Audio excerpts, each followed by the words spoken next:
Hi everyone. So in this video we were supposed to discuss part 16 of Indian Constitution that spans from Article 330 to Article 342 into Indian Constitution, and I deliberately used that word that we were supposed to discuss. I'll let you know why did I use that word. So part 16 of Indian Constitution deals with the special provision related to certain classes or special treatment that needs to be extended to certain classes. And which are those class of people? So those class of people are disadvantages section of our society, the section which has faced certain historical disadvantage in Indian social system, right? So this part 16 is going to talk about special treatment that needs to be extended to those classes. So I guess you already would have an idea that what I am going to talk about. So yes, I am talking about the special treatment that should be extended to our SC and ST brother, the special treatment that should be extended to our backward classes, the special treatment that is necessary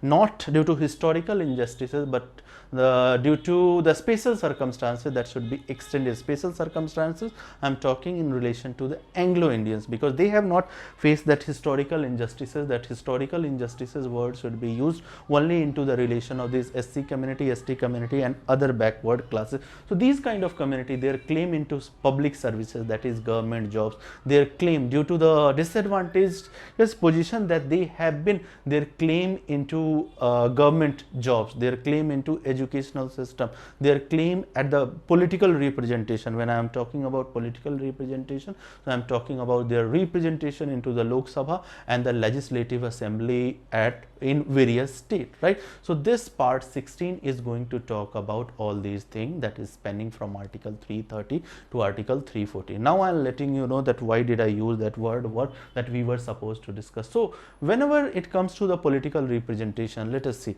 So part 16 of Indian Constitution that deals with, that spans from Article 330 to Article 342 into Indian Constitution, deals with the special provision for the SC and STs at the political and social level. When it is saying at the social level, it is talking about the reservation, caste based reservation that has been extended to our SCs and ST brother, due to which they can claim into the public, they can claim some special treatment into the public services, that is the government job. And when I am saying their claim at the political level, a special provision for SC and ST brothers at the political level, I am talking about the reservation. They have been extended, these two classes has been extended into the Lok Sabha and into the Legislative Assembly. Mind you, one question had already been raised when we were discussing this parliamentary section. One student had asked whether they have been extended, these communities or these classes has been extended certain reservation into the Rajya Sabha and the upper assembly or the upper house, sorry, not assembly,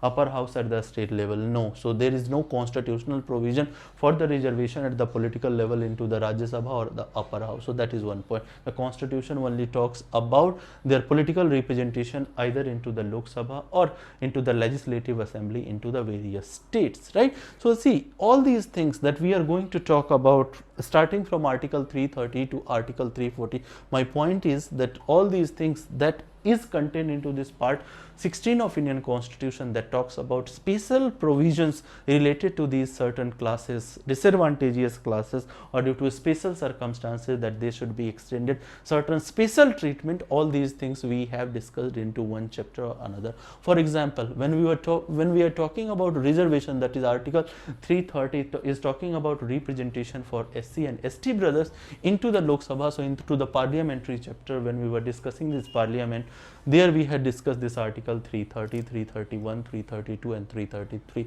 reservation for Anglo-Indians in the Lok Sabha, that has already been done away with. So 104th constitutional amendment we already talked about in detail, that how in the Lok Sabha there was the provision that president, if in president's opinion, if Anglo-Indian community is not properly represented or adequately represented, president had option that he could nominate 2 members into the Lok Sabha. Similarly, at the state level into the Legislative Assembly, if in that state's governor's opinion, if Anglo-Indian community is not properly or adequately represented, then he had that option or he had that power that he or she could nominate that governor of that state could nominate one Anglo-Indian into the state legislature or the lower house, right? So that option by 104th constitutional amendment 104th constitutional amendment has already been done away with. So these things we already have talked about, and other things as well. I'll give you the example that in which all chapters we have discussed all these things.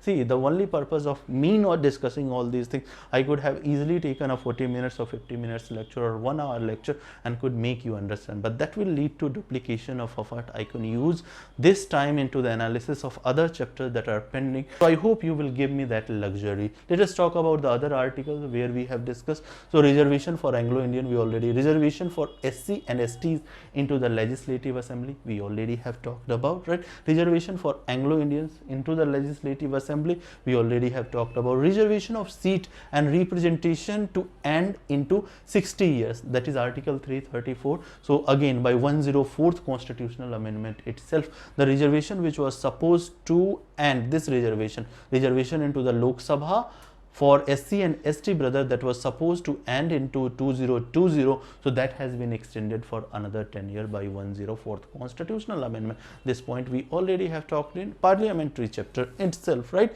Then claim of SC and STs into the service, Article 16, when we were discussing, right, this reservation, concept of reservation and evolution of reservation through various kind of this mandal reservation, then other kind of various cases that we already have talked in. Claims of Anglo-Indian talked in.